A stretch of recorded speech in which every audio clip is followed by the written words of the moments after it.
Walk into a grocery store on a normal day and everything feels unlimited. Rows of canned food, stacks of rice, shelves full of pasta, freezers packed with meat. You barely think about any of it. Why would you? The store will be here tomorrow, and the day after that. And the day after that. That's how most people think. Until something changes. Maybe it's a storm warning. Maybe it's a supply disruption. Maybe it's a headline spreading across social media. Whatever the reason, the psychology shifts almost instantly. People stop shopping for today, they start shopping for uncertainty. And that's when something fascinating happens. Not every food disappears. Some foods sit untouched, others vanish almost overnight. Which raises an interesting question. What foods do people reach for first when they suddenly feel the need to prepare? Let's start with the king of panic buying. Rice. Rice disappears for one simple reason. Everybody understands it. You don't need special knowledge, you don't need recipes, you don't need experience. People see a bag of rice and immediately understand its value. It's affordable, it lasts a long time, it feeds multiple people. And it works with almost everything. That's why rice shelves can look completely normal in the morning and surprisingly empty by evening. What's interesting is that most people don't buy one bag, they buy several. Because the moment someone starts thinking about long-term food, rice becomes one of the first things that enters their mind.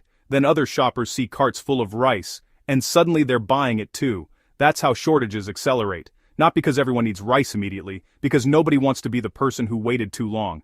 Now let's move to pasta. Pasta follows a very similar pattern. It's familiar, easy to store, easy to cook, and incredibly flexible. One box doesn't look like much, but 10 boxes. Now people feel prepared.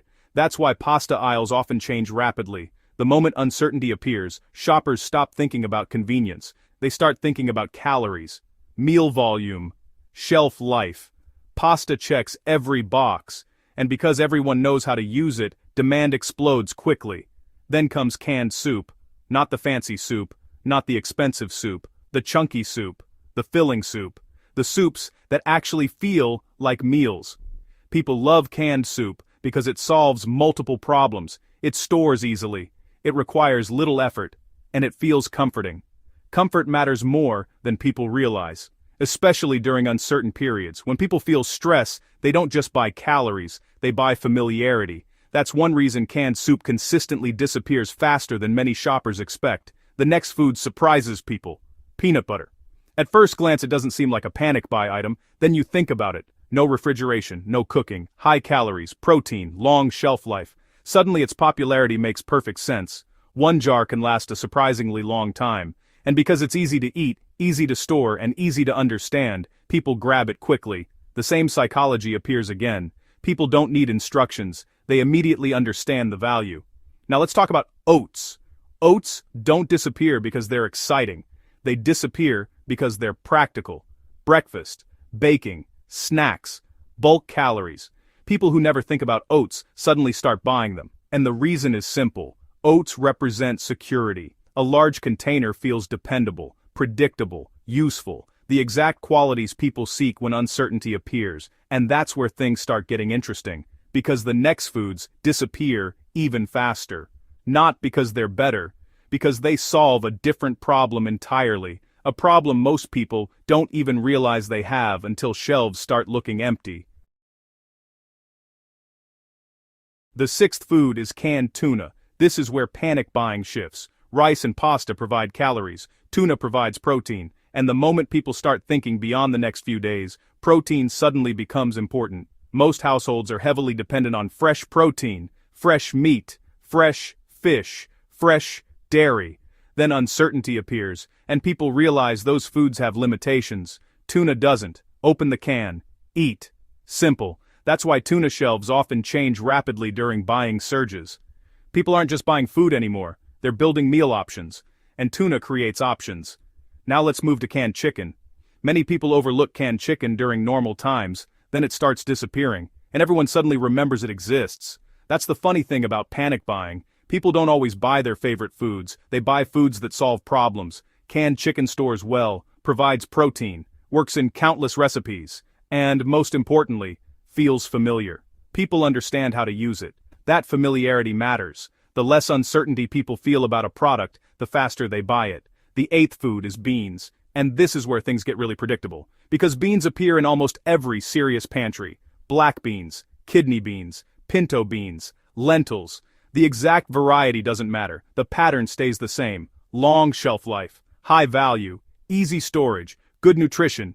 People may ignore beans for years, then suddenly remember them all at the same time, and when millions of people have the same realization simultaneously, shelves empty quickly. Now let's talk about flour.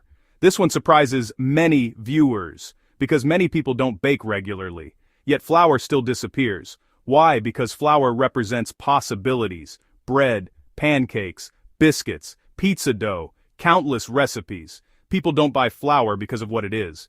They buy it because of what it can become. And that psychological difference matters. The next food is powdered milk. This is one of the quietest shelf clearers you'll ever see. Most people walk right past it. Then uncertainty appears. And suddenly powdered milk looks extremely useful. Fresh milk expires. Powdered milk waits. That's why experienced shoppers often buy it long before everyone else starts looking. Then, there is cooking oil. This category gets underestimated constantly, until people start thinking about preparing meals. Oil adds calories, flavor, cooking flexibility, and because households use it more frequently than they realize, it often disappears much faster than expected. Imagine having rice, beans, pasta, but no oil. Suddenly those foods become less appealing. People understand that instinctively. That's why oil shelves can change rapidly. And we're still not at the final foods, because the last two disappear for reasons that have very little to do with nutrition, and everything to do with psychology. The 11th food is coffee. Coffee isn't survival food, everyone knows that. Yet coffee consistently disappears. Why? Because people aren't only buying calories, they're buying normality, routine, comfort, a sense that life is still functioning. Anyone who drinks coffee regularly understands this immediately. The thought of running out creates discomfort long before the supply actually disappears. That's why coffee shelves often look surprisingly empty during buying surges. People aren't preparing for hunger, they're preparing for disruption to routine. And routine matters more than many experts acknowledge. The 12th food is salt. This one has been important for thousands of years, long before supermarkets existed, long before refrigerators existed, long before modern supply chains existed. Salt mattered, and it still does. Seasoning, preservation, food preparation. People often overlook it because it's inexpensive, then suddenly remember how useful it is. That's why salt quietly disappears, while most shoppers are focused elsewhere. Now step back and look at the entire list. Rice, pasta, soup, peanut butter, oats, tuna, chicken, beans, flour, powdered milk, coffee, salt. Notice something? Most of these foods aren't exciting, they're practical, and that's exactly why they disappear. People often assume panic buying is irrational. Sometimes it is, but much of it follows surprisingly predictable logic. People buy foods they understand, foods they trust, foods they know how to use, foods that feel familiar. That's why bizarre products often remain on shelves, while ordinary products disappear. The average shopper doesn't want complexity, they want certainty. Rice provides certainty, pasta provides certainty, beans provide certainty. People know what those foods are, they know how to prepare them, they know how to fit them into daily life. And certainty becomes extremely valuable whenever uncertainty increases. That's the real lesson hidden inside panic buying. It isn't actually about food, it's about psychology. The foods that disappear first aren't always the most nutritious.